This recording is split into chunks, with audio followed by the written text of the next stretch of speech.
My guest today is Karla Micallef, who has 20 years' experience in leading enterprise-wide transformations across multiple industries and delivers real results. This work includes mergers and acquisitions, target operating models, organisation model redesign and restructures. She's also been involved in the whole of government reform and digital transformation.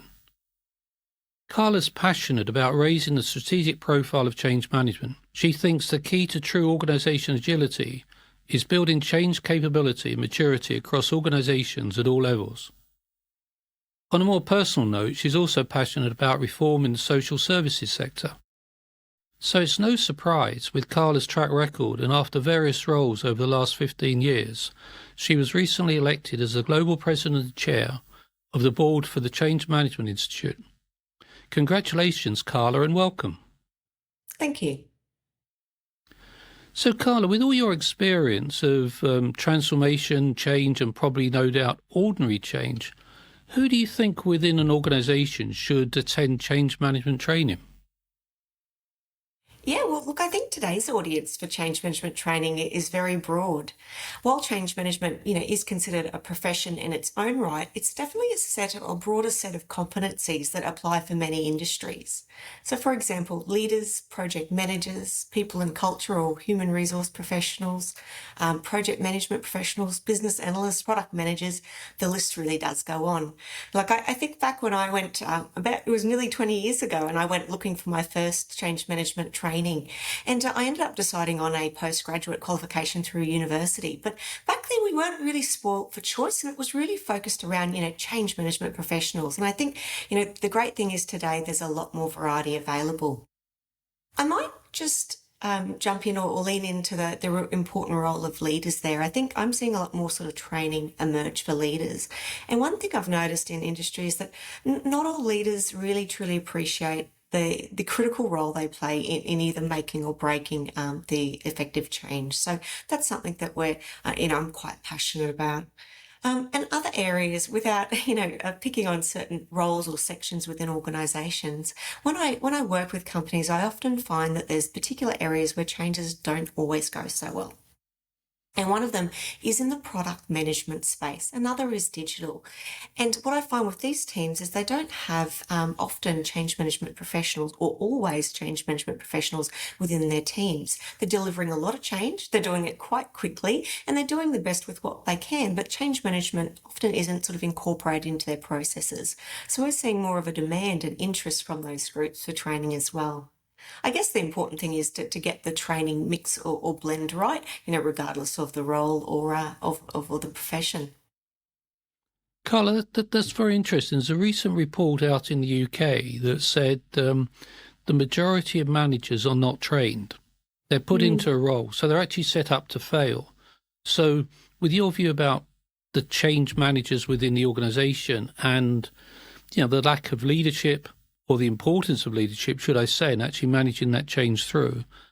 Alongside that, what do you think are the other current trends that are shaping change management training? Yeah, well, I think the trends aren't unique to our profession, of course. They're impacting training across a range of different areas. But some of the key ones, if I had to maybe pick our top five, focus on micro-learning and credentials. That's certainly not new, but we're continuing to see people wanting that to be able to do shorter blocks of training in their own time and walk away with some form of qualification. Thank you to COVID, we've seen more of a remote learning interest. So people, rather than, 5-day face-to-face courses, doing more of a remote, again, not new, but certainly seeing increasing numbers there. Excitingly, we're seeing more sort of different out-of-the-box training sessions, more adaptive learning, sort of more what you'd call immersion training. Agile, of course, is another big one. I think we'll talk about more of that as we go through. The interest, I think, in organisations wanting to build the enterprise maturity or capability, 10 years ago, it just wasn't being discussed in organisations, and I feel like I'm having a lot of those conversations now. And look, the elephant in the room is AI and the exciting role that plays going forward. So they're probably the key ones that come to mind. You mentioned remote sort of working these days, where people are no longer co-located.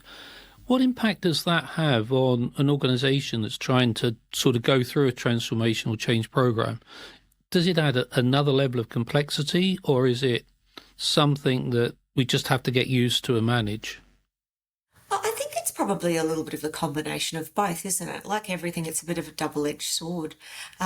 I think it's created or removed some of the barriers, particularly where you've got more diverse, dispersed teams. Technology took a really quick uplift across many organisations, so I think there's a lot of strength in that.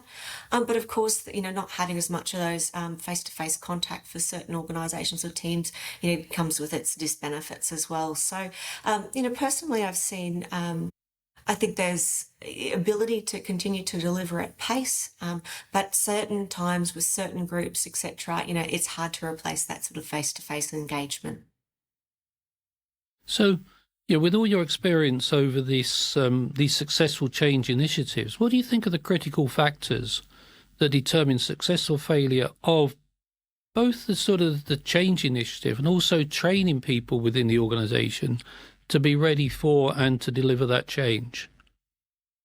Look, if I just consider the training side of things in terms of success, I think I work with a lot of organisations to improve their agility and their ability to deliver and embed change. So, one of the success factors, I think, for an organisation is having a broad view of what change management is across their organisation.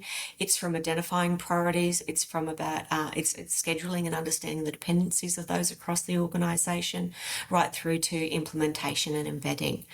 So if you put a training lens across that, you're never going to be successful if you're just training your change management professionals. You have to sort of stand back and have a broader look.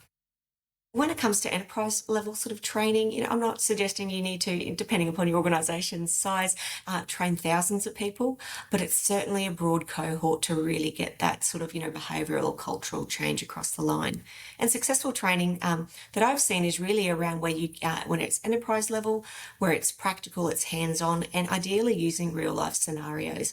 People don't want to lose 2 days in a training program. They want to be able to do and plan and walk out of training with with some tangible examples as well.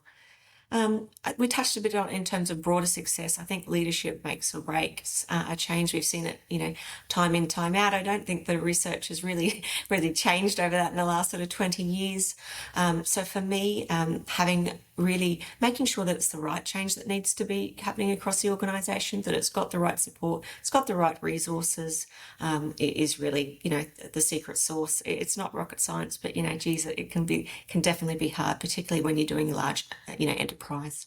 Karla, you say it's not rocket science, but at the same time, very few organisations seem to recognise the importance of that leadership and that continuous leadership through their change initiatives. Why do you think organisations find it so hard to do that?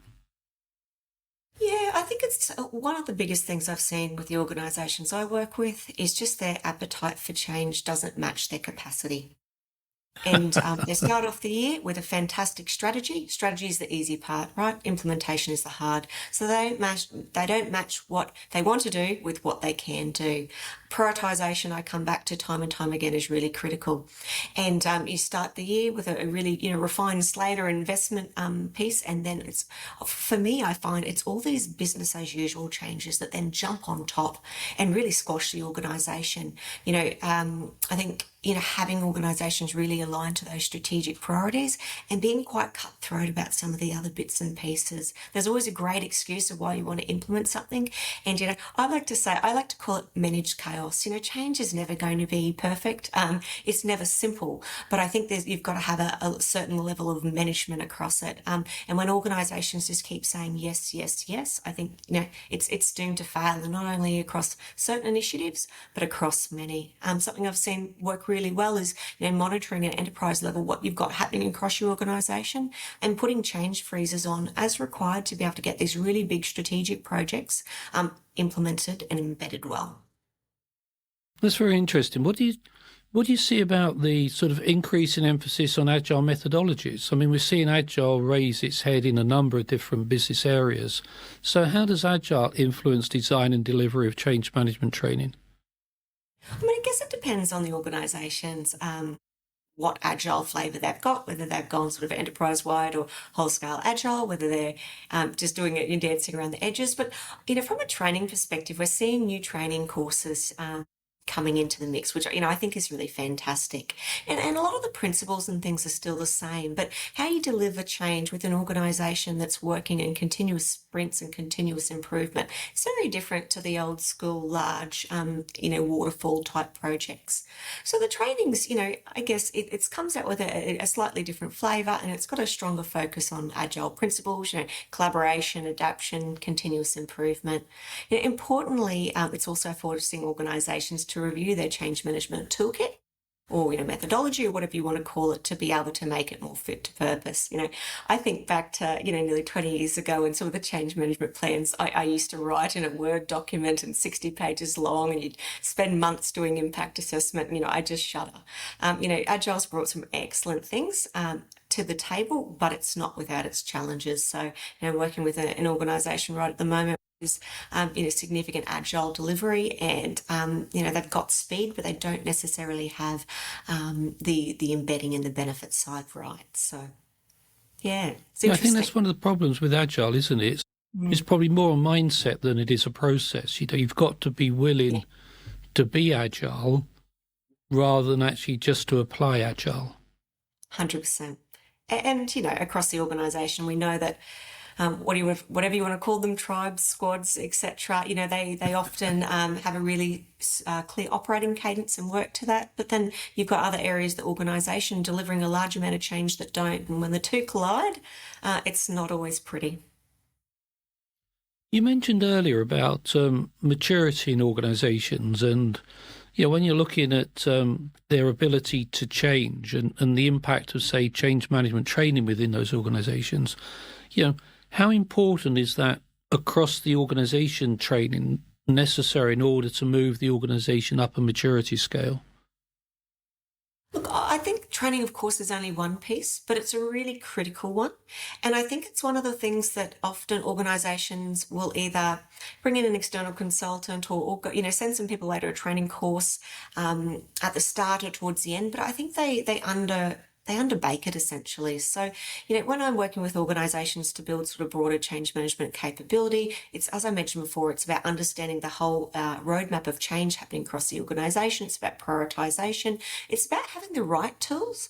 Organisations have so many fancy frameworks and, in some instances, training. But if, it assumes a certain amount of experience or knowledge. And when you think about a large portion of the changes that are happening across businesses today, a large portion of it isn't led by change management professionals. So how do we upskill those people and make those tools and those training fit for purpose? Also, I mentioned before, like product management and digital type areas, how do we send them away to more what I call intensive or more detailed training packages and bring back those learnings to teams? So, the answer's obviously got to be a mixture of on the job, formal training, but also, that right mix of coaching, mentoring and budding programs. I think a great example of an organisation I saw is where they had a strong focus on building internal capability. They would train people, they would assign them to a change management, specialist or expert, for lack of a better word, and then they would actually grow their capability internally. So they had their core team, broader network of change champions, and again, never perfect, never simple necessarily, but some great steps in the right direction. And then organisations may wish to do things like accreditation and take things to the next level. And what about, the big elephant in the room at the moment, artificial intelligence? What do you see is going to be the impact of artificial intelligence on change management training and indeed trying to get change across the organisation? Are you in the camp that says AI is a tool that managers will be able to use and become more efficient, or are you in the camp that AI is going to replace humans? It's interesting. About 5 years ago, I took on a role which was the good old AI is taking over the world. We want to do a complete workforce remodel, etc. And I had to sort of bring it to them that it probably wouldn't happen that quickly and quite as they expected. Look, I think AI, I think it's exciting. Obviously, we've got a little bit to do in the ethics space in terms of, what it means and how it's applied. There's a lot of, it's a broad term. So there's a lot of projects in many organisations that have been, having elements of AI for quite some time. In terms of change management, there's a range of ways that we can apply or use it. Good old ChatGPT is something that I know a lot of people are using regularly or their, internal versions of it. So I'm excited about it. I think we need to be curious and ask a lot of questions. It will change roles, and I think in many places, in many ways for the better, but it will certainly evolve, and really rely on people's, some of those softer skills and different roles to the future. So it's a little bit of camp A and a little bit of camp B if I can be sit on the fence there. Karla, many thanks for finding the time to talk today. It's been fascinating sort of talking to you about change management training, and the impact on organisations. So thank you very much. My pleasure. Thank you so much, Richard.